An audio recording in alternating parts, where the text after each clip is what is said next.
He operated in the shadows. No fingerprints, no trails. A £70 million criminal empire built not with guns on the streets, but with encrypted texts and corporate precision. From luxury mansions to military-grade weapons.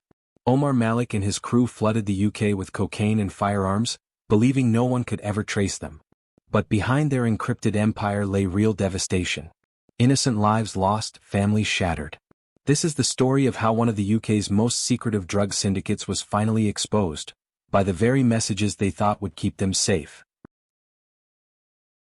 Greater Manchester, home to hard-working families, quiet streets, and one of the most elusive crime bosses the UK has ever known. Omar Malik Mohammed. Born January 22, 1985. No flashy Instagram. No street-level reputation. He didn't sell drugs on corners. He didn't flash stacks of cash in rap videos. He stayed hidden, working like a CEO running a criminal empire through encrypted messages, while others pulled the triggers and made the deliveries.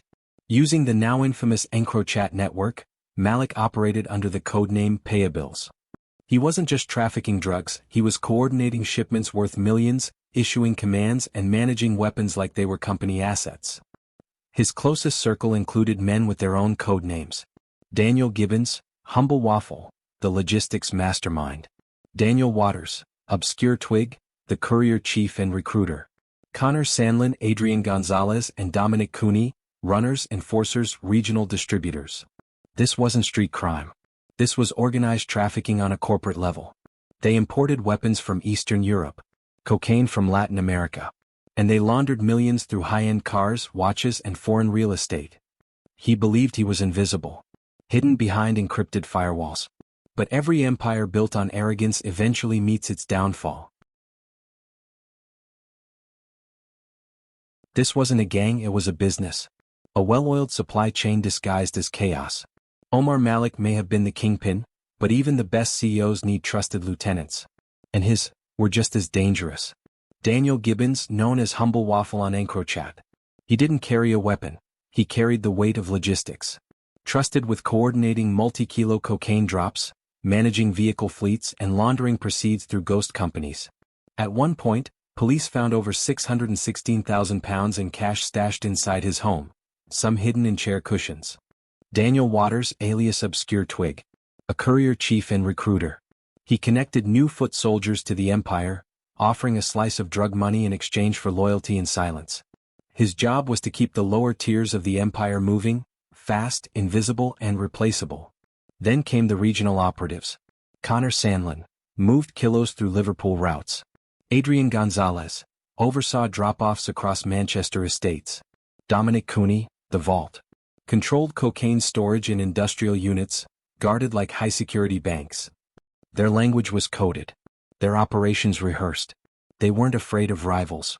They were afraid of disruption, mistakes, leaks, late deliveries. In their minds, this was a business. And business had to run smoothly. These weren't street kids. These were organized men, disciplined, cautious, and utterly remorseless. They weren't just dealing in drugs. They were trafficking destruction, one encrypted message at a time. Their product didn't start in Manchester. It began thousands of miles away, deep in the jungles of South America.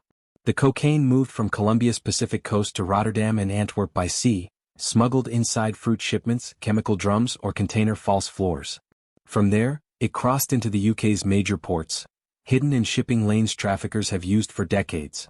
But this empire wasn't just about white powder. It was armed, deadly, prepared for war. Malik's crew sourced weapons through black market channels in Eastern Europe, particularly the Balkans. Their gun of choice?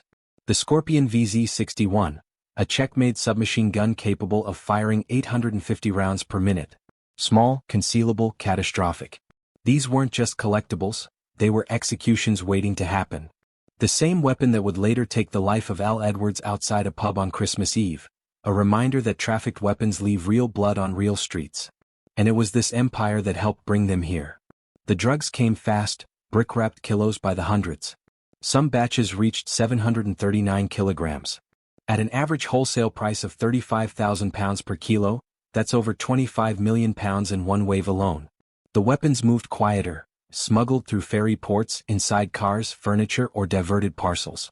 Once in the UK, They were stored in safe houses controlled by Malik's lieutenants, including Dominic Cooney. This wasn't street-level slinging. This was logistics at a continental scale. Encrypted dispatch instructions. Live drop confirmations. Coordinated movement from customs clearance to final sale. Each player was a cog in a machine built to scale destruction and profit simultaneously. They called them birds and scorps. Innocent code words for chaos. Every message meant more drugs in neighborhoods. More firepower in the hands of violent men. And yet, the whole thing ran like clockwork. By the way, if you have enjoyed the story so far, please don't forget to like and share this video, as it will encourage us to create more videos on UK organized crime. At the height of their power, Omar Malik's syndicate had more reach than some mid-level companies.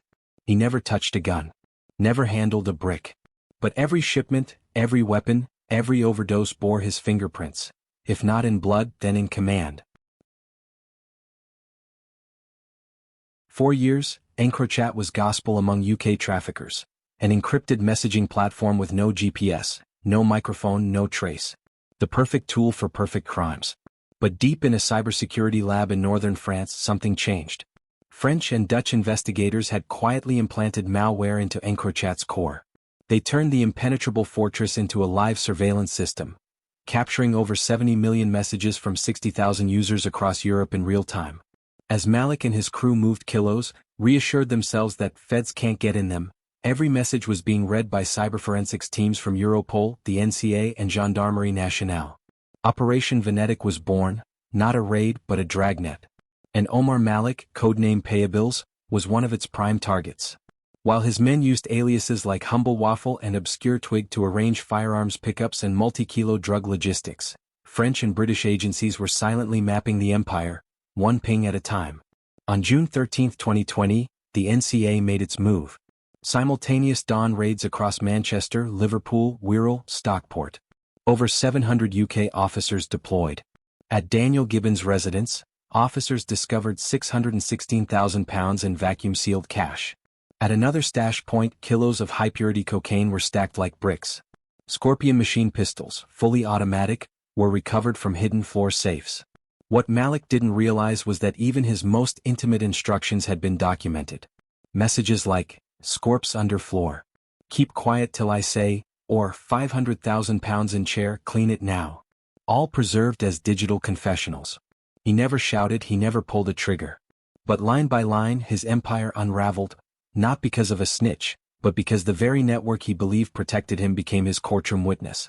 Venetic didn't just catch him, it humiliated him. It revealed a cold, calculating man who managed a global pipeline of death from behind a touchscreen. And perhaps the cruelest irony? The same encrypted walls Malik built to protect his secrets became the tunnel law enforcement used to bury his empire. On the morning of June 13, 2020, the illusion shattered. Over 700 NCA officers launched coordinated raids across Manchester, Liverpool, Stockport, Merseyside, and Salford, executing one of the largest single-day takedowns in UK organized crime history. It was the culmination of months of silent surveillance under Operation Venetic. Targets? EncroChat IDs linked to Omar Malik, Daniel Gibbons, Daniel Waters, and their wider network of handlers, runners, and stash house operators. At one residence, officers found £616,000 in cash hidden inside chair cushions, floors, and behind wall panels. In another, over 25 kilograms of high-purity cocaine, vacuum-sealed and marked with cartel insignias. Inside a hidden floor compartment, a Skorpion submachine gun loaded with 2 spare magazines. It was one of at least 9 recovered firearms linked directly to the Manchester trafficking ring. More than 739 kilograms of Class A drugs were eventually connected to Malik's network: cocaine, heroin, MDMA, and cannabis, all with estimated street values exceeding £70 million. Omar Malik was taken quietly in a precision raid, no resistance, calm, silent. As if already aware of the inevitable. His devices, 2 encrypted EncroChat phones and a cache-stained burner, were seized on the spot. Gibbons and Waters were arrested simultaneously. Police later discovered that Gibbons, just hours before the raid, had messaged, "Need to clean out safe. Someone's sniffing." He was right, but he was too late. In a public statement, NCA officers described the group as a multi-layered criminal operation functioning with the professionalism of a multinational firm. They called Omar Malik a strategist who never left fingerprints, but left behind destruction. The seizures didn't just confirm scale. They exposed the full architecture of the empire. Safe houses in suburban estates, warehouses disguised as logistics companies, couriers driving branded work vans, and fake cleaning firms used to launder money. Every brick of cocaine recovered told a story. Every recovered bullet meant one less family shattered. But not all lives could be saved. Though Elle Edwards' case wasn't directly tied to this specific crew, the weapon that killed her had traveled the same dark roads, imported through the same Balkan channels, circulated through the same arms trafficking web, enabled by the same blind prophets. The empire Malik helped build made tragedies like hers not just possible, but inevitable. The Skorpion that killed Elle Edwards didn't come from a shop. It came through the very same arms pipeline Omar Malik's empire helped keep alive. That night, outside the Lighthouse pub in Wallasey Village, shots rang out without warning. Elle wasn't the target. She was celebrating the holidays. A nurse, a daughter, a young woman with plans. But a Skorpion doesn't discriminate. It fires 850 rounds per minute, designed for wartime, unleashed on civilians. The man who pulled the trigger was caught. But the network that put that gun in his hands? That system? It started far earlier, with men who never touched the weapon but orchestrated its arrival. In Greater Manchester, over 480 drug-related hospitalizations were reported in 2020 alone. Merseyside saw a 30% increase in youth gun violence between 2018 and 2021. In Salford, police traced at least 7 overdose deaths directly to cocaine batches matching the chemical markers of seizures from Omar's network. Behind every encrypted text, "Drop 50 birds at dusk, fresh green landed, Skorps quiet under floor," there was a ripple, a grieving mother, a child afraid to walk home, a neighborhood stripped of safety. These weren't random acts. They were symptoms of a supply chain rooted in violence, nurtured by greed. Malik and his crew never pulled the triggers. But they funded the bullets. They didn't sell to addicts on street corners. But their deals paid for the poison. They sat in silence behind encrypted apps, while entire communities burned in slow motion. This isn't just a story about drugs and guns. It's about absence, about funerals held too early, children growing up without fathers, women caught in crossfires meant for ghosts. And for every name we remember, there are dozens we don't. Not all wounds bleed. Some live quietly, in silence, fear and trauma that lingers for years. The text wasn't meant for law enforcement. It was from Omar Malik, to a trusted associate. A coded warning about Daniel Waters' obscure twig. It wasn't the only one. Weeks before the raids, intercepted chats revealed internal fractures. Jealousy, paranoia, distrust. Omar had built a criminal enterprise like a Fortune 500 company, but even companies collapse from within. Behind the aliases were men constantly calculating risk, not just from police but from each other. Surveillance logs showed moments of tension. Daniel Gibbons grew nervous when Omar rerouted a major cocaine shipment without consulting him. Gonzalez complained in code that he was being used like a mule, but not paid what others were. One message from Dominic Cooney read simply, "Payables moving mad again." That wasn't brotherhood. It was bureaucracy dressed in street loyalty. Omar Malik was the strategist. Detached, emotionless, cold. Court records noted his complete lack of remorse. He showed no reaction during sentencing, even as his empire's full scale was read aloud. Psychologists later described him as high-functioning, socially distant, with signs of malignant narcissism. He believed he could outthink the system just as he outthought his men. Gibbons was more structured, loyal but anxious, a man who wanted order in chaos. Waters was charismatic but unstable, known to speak loosely, which nearly cost the operation twice. The lieutenants were not soldiers. They were asset managers, each trained in restraint, each afraid of exposure. And beneath them, a culture of silence fueled by encrypted trust, not friendship. In the end, Omar ruled through control, not charisma. He didn't inspire, he calculated. And once that control cracked, from EncroChat's breach to whispers of disloyalty, his empire fell like dominoes. Not because his men were caught, but because they stopped believing he was untouchable. The mind behind the messages was never a monster in the alley. He was a man in a quiet home, moving bricks and bullets like files and invoices, until one error exposed the truth. Even the smartest criminal empire can be undone by human ego. Omar Malik was sentenced to life in prison. His closest lieutenants, Gibbons, Waters, Cooney, Gonzalez, received decades behind bars. But what they left behind didn't vanish with a gavel. According to the NCA, over 1,000 criminal suspects identified through EncroChat remain uncharged, aliases without faces, fingerprints without names. Europol estimates 173 illegal firearms are still unaccounted for from UK-based EncroChat-linked gangs. The drug routes remain, the cash systems still linger. And in many ways the empire continues, faceless, fractured but far from gone. In Salford, Liverpool, Tottenham and Leicester, law enforcement continues tracking offshoot crews. Many learned from Malik's downfall. They've upgraded, new encrypted platforms, cryptocurrency laundering, microdistribution models.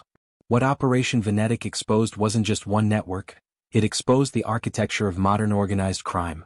Encrypted, decentralized and deeply embedded in ordinary life. But even in cities darkened by fear, people are rebuilding. The Elle Edwards Foundation, created by her family, now supports youth violence prevention. Community groups in Manchester's Moss Side have launched coding schools and boxing programs, offering alternatives to the pull of fast money. Mothers speak at schools about the unseen cost of encrypted violence. Local businesses quietly donate to counseling services for children traumatized by gunfire. A network like Malik's is a blueprint, but so is the response. Every message intercepted. Every courier flipped. Every bullet not fired. These are the stories not told. The war isn't over, but the rules have changed. And somewhere out there another pay-you-bills is typing, thinking they're untouchable. This empire ended in silence, but its echoes remain. The empire is gone, but its ghost still moves in silence. The money is laundered, the weapons scattered, the victims countless, and somewhere someone else might have learned from Malik's mistakes. This wasn't just a case, it was a blueprint, a warning. And what comes next may already be in our midst. If you stayed up to this point, please don't forget to like, subscribe and turn on the notification bell, because the next name we would uncover might be much more terrifying than this.